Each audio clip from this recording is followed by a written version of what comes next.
Oops. There we are.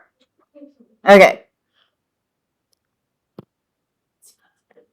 So we have 11 protons, we have 11 electrons. When a bunch of sodium atoms get together, oh, here we go. Here's our Bohr model. Okay, we've got 2 on the first shell, 8 on the second shell, and we have how many valence electrons? 1. What is holding these atoms to one another? What holds these atoms together?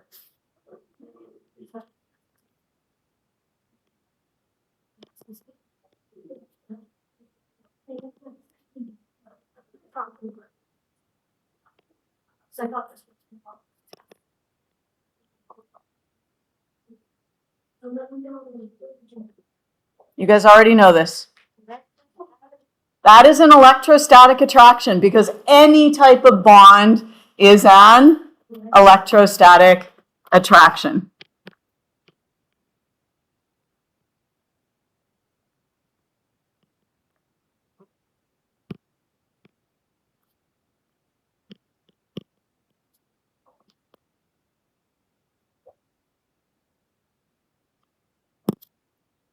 If we have an electrostatic attraction, what must be present? What causes electrostatic attraction?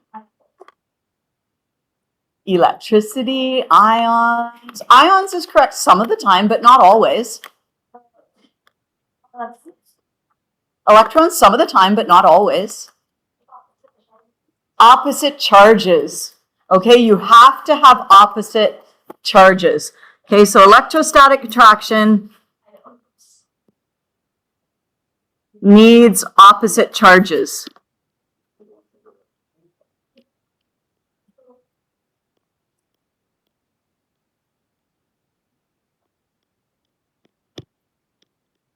So somehow, in this little structure here, in that little cube of sodium, there have to be positives and negatives that stick to one another. Okay? And here's how that works. In metallic bonding, each metal atom gives up its valence electron. Do you remember how they don't hold on to their electrons very tightly, metals? They're kind of like, I'm happy to give it away to non-metal or whatever. Well, even when they're with other metals, they're kind of like, okay, this little guy here gets donated to the collective whole. It gets donated to the metallic crystal structure.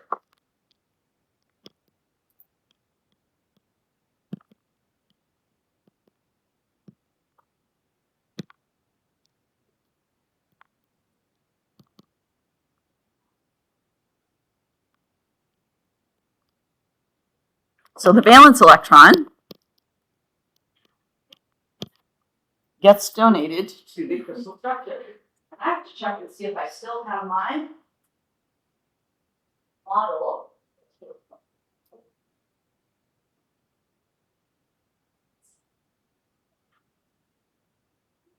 Okay. So let's see kind of what that looks like. So we have, if it gets donated, what are we left with?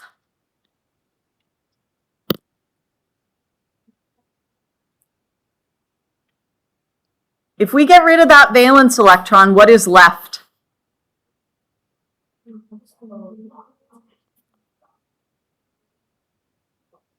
A full shell. A full shell. How many electrons are there? 8. 10. 10. How many protons are there? 11. 11. So what are we left with?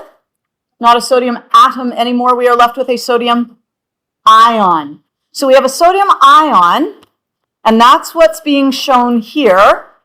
Okay, this is an Na plus ion.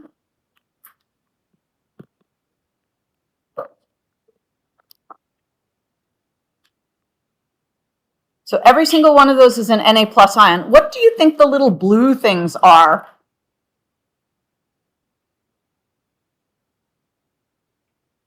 Those are those valence electrons, okay? So these little blue things, maybe I'll label this one. That is a valence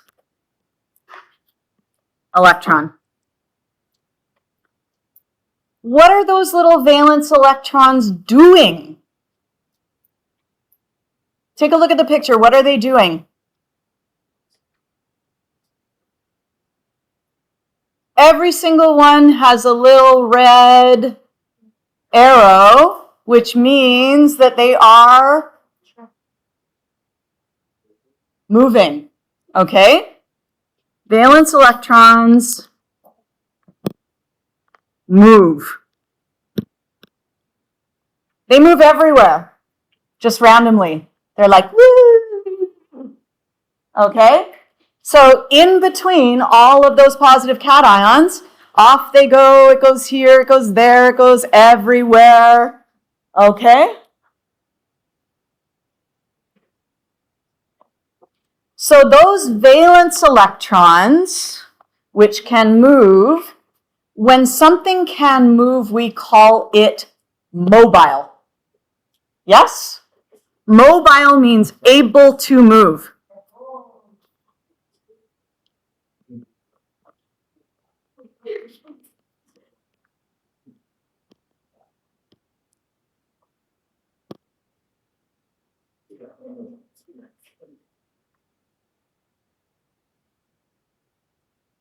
Does any one of those electrons, I'll wait till you finish writing. Does any one of those electrons belong to a particular atom? Does it have a particular home? No, they're little vagrants. They just like move from place to place, yes? They don't have a specific location. So these valence electrons, I guess we could write that here, these valence electrons do not belong to any particular atom. Therefore, we say they are delocalized without a specific location.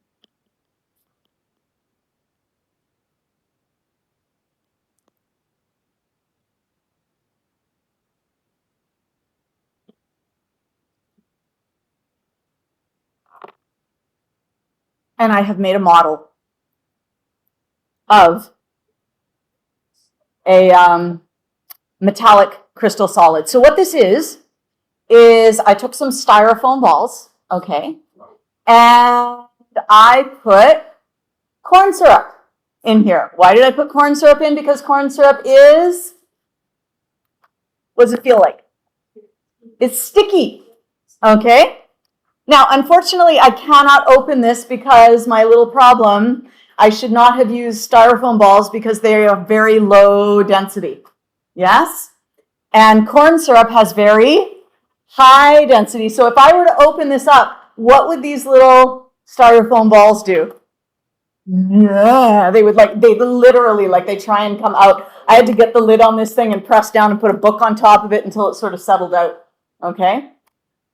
But, and we can pass this around later, okay? If I turn it upside down, there's actually a few little air bubbles in here, and you can see that the corn syrup, even though this model is like over 10 years old, it's been in here for 10 years, okay? It hasn't gone bad because there's so much sugar in the corn syrup that it prevents any bacterial growth, okay? Sugar actually, in high enough quantities, prevents microbial growth, but it has to be like super concentrated.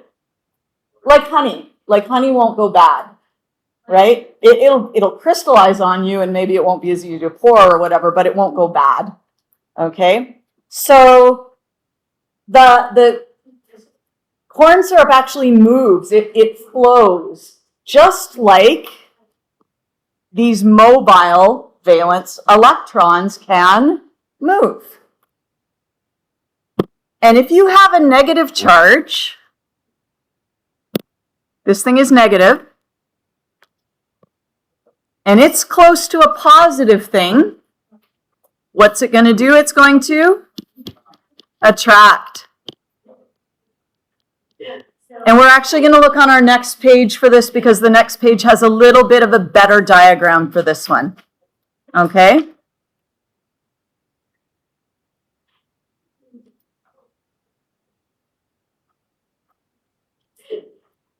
So here we can see our positive ion.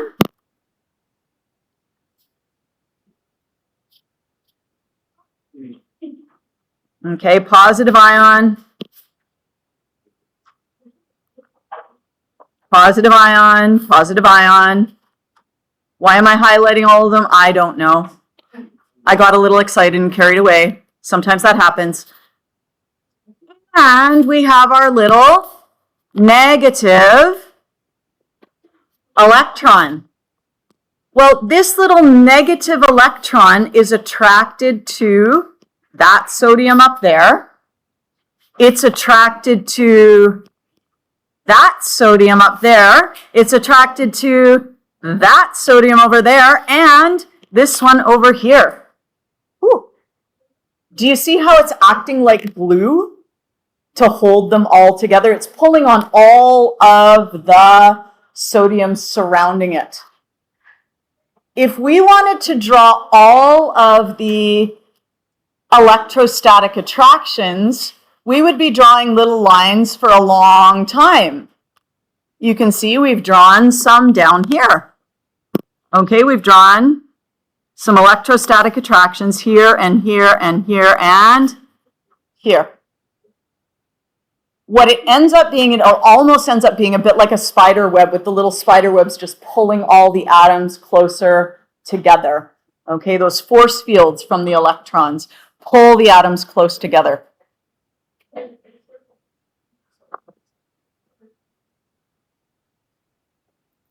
Okay, these right here, let's label one of them down at the bottom where it's easy to label. That and that. Those are electrostatic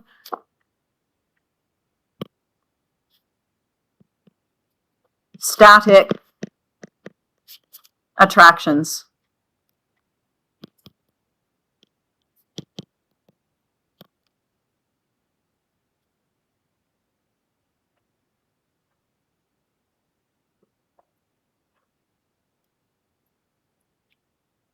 So that's what causes metals to stick together. That's why this doesn't just evaporate. Yes? Because we have all of those electrostatic attractions holding it together in a solid form. So in metallic bonding, yes, sorry.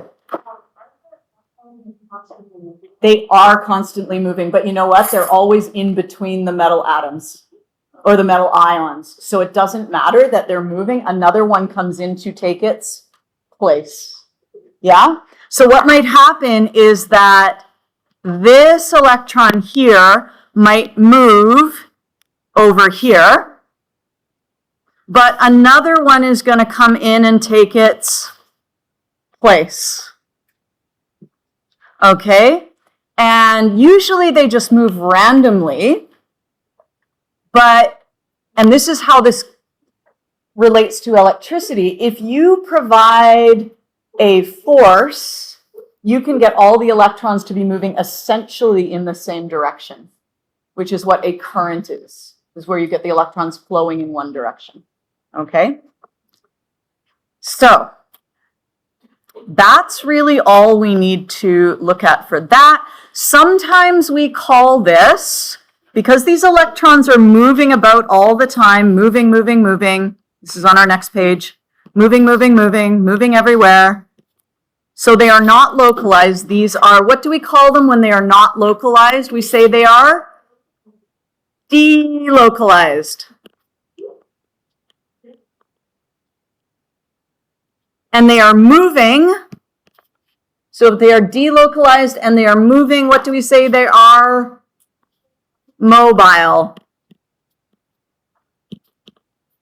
Valence electrons. And we usually call this, in this case, they're calling it a swarm, like a swarm of bees, a swarm of delocalized electrons, but usually we call it a C, not the letter C, the word sea, like ocean kind of sea, a sea of electrons. So it's like the cations are floating in their valence electrons, which are moving all about like an ocean. Okay?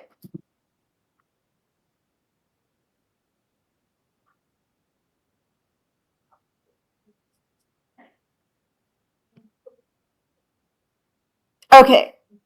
We don't really need to talk about this. You can read about it if you want to, but we're going to skip past it because it is enriched. All right.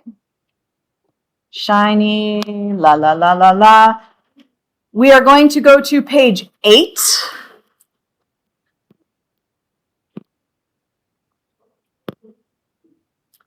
Because this is where we get into the stuff that connects to electricity. Metals are good conductors of what two things? Heat and electricity. And that all has to do with the fact that the electrons are mobile.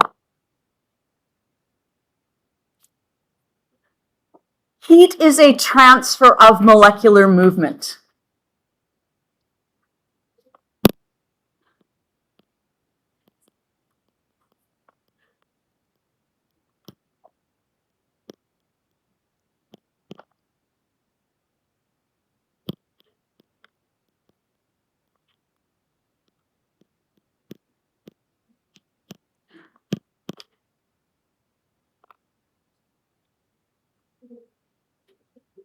Okay, I want you to imagine that we have a wire here. This is a wire, or this is some metal. Okay, so we got a metal here. And over on the left-hand side, what do we have? What is that? That is a fire. Okay, and what do solid particles generally do? How do solid particles move? They vibrate. They vibrate, yes? And the only way for that movement to get from, like, let's say there were a whole bunch of solid particles here, and there's more solid particles over there, the only way for that movement to transfer is for this atom to bump into that atom, yes? Bump. And that doesn't happen a lot when you're jiggling, yes? Because, you're not moving that much. But what if there were particles that could actually move from here to there? Could we make particles way over there move faster by bashing into them? We could. What are those particles that can move all the way from one end to the other of the piece of metal?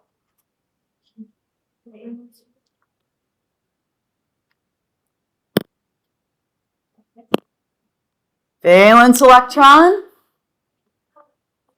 moves faster.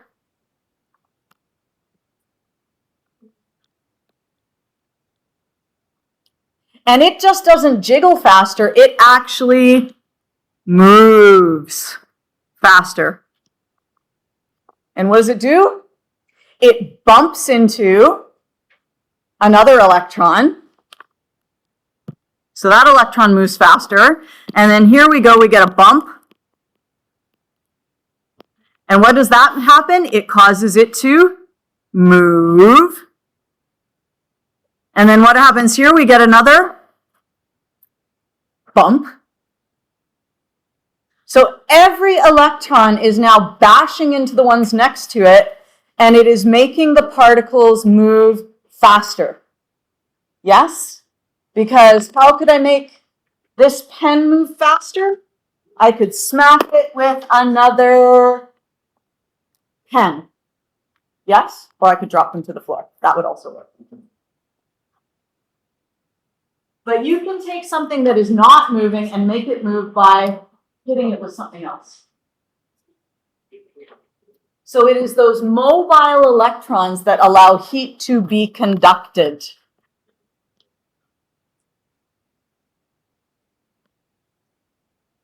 So when a metal is heated, the electrons at the heated end move faster. When a metal is heated, the electrons at the heated end move faster. They collide with their neighboring electrons with lots of energy. That makes their neighboring electrons also move more quickly. And soon all the electrons in the metal are moving quickly. Does that make sense? Okay, and that could not happen if those electrons weren't free to move from one place to another place. If they were stuck there jiggling like in diamond, all the electrons are locked into their atoms. They can't move. So if you want to heat up diamond, it's only by like atoms kind of jiggling a little faster and bumping into their neighbor a little faster. And so diamonds do not conduct heat well. Glass is a similar structure. Glass does not conduct heat well because the electrons are not free to move like they are in a metal.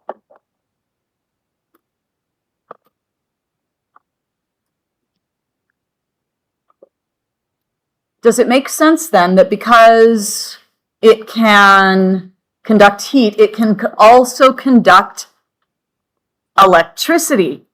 Because electricity is just moving charges.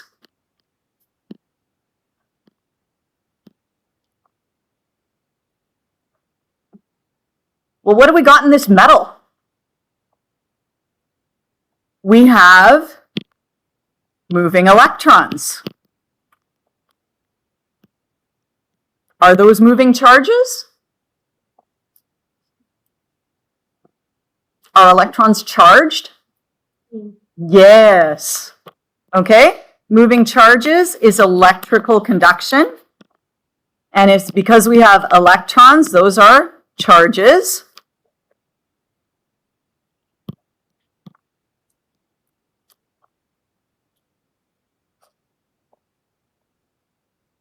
And right now, most of the time, the electrons just wander randomly.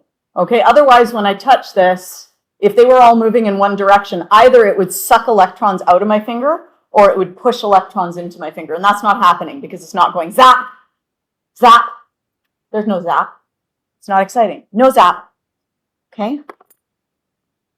But what if we attached a battery? This is how we show a battery in a circuit diagram. We show a long line for the positive terminal of a battery. We show a short line for the negative terminal of a battery. Okay, so this is a battery.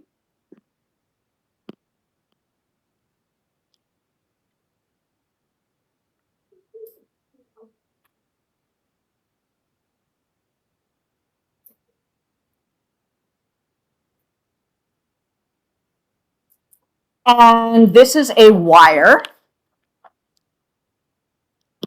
metal wire.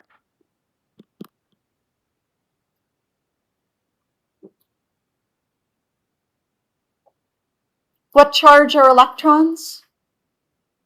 Negative. Are electrons attracted or repelled by negative? So this negative terminal repels the negative electrons. So this negative repels the negative electrons. So what we're going to see is that the electrons are all moving in that direction. Off they go. And now we have blown up that wire to be really big so that we can see the cations again. And what is happening to those little electrons?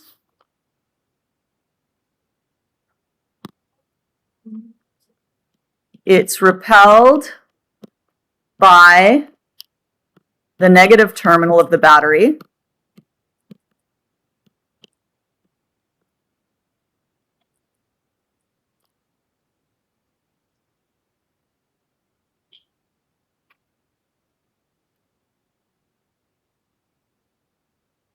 what's happening over on the right-hand side? It's being attracted to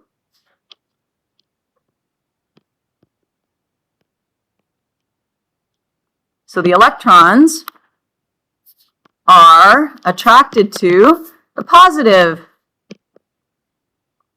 terminal. So not only are they being pushed, in this case in a clockwise direction, but they're also being pulled in a clockwise direction. There's both a push and a pull from the battery on those electrons.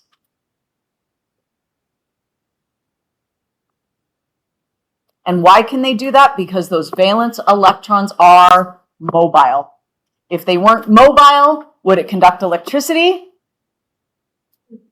No.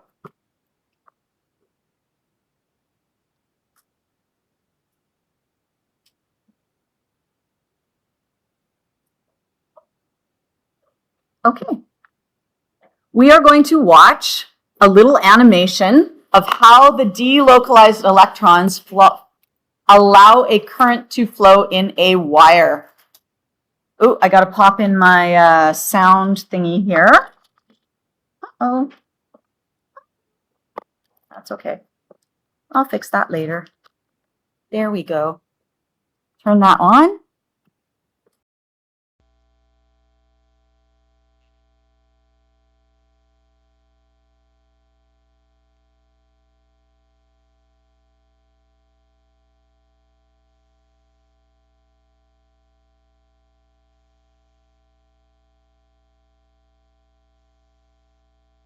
The copper atom has 29 positively charged protons and an equal number of electrons in various shapes.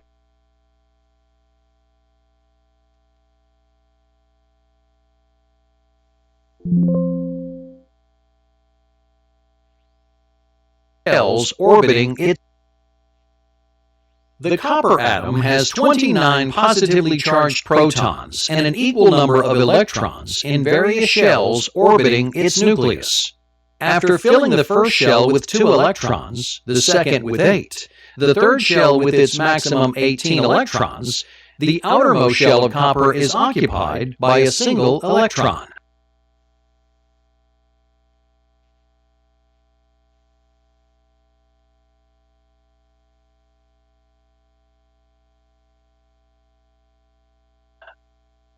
The lone electron is loosely held in its valence orbit and thus can become a free electron.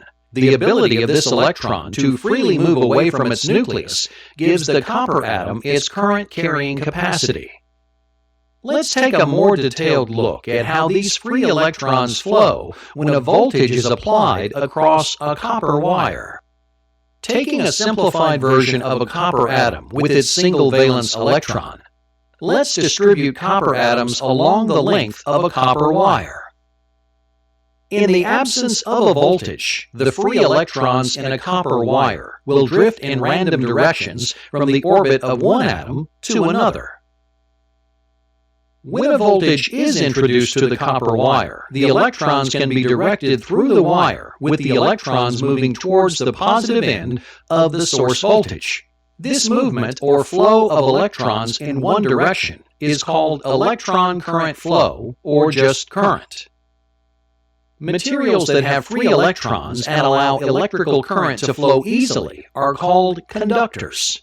Conductors, such as copper, have low resistance to electrical current flow and thus are used extensively in electrical circuits.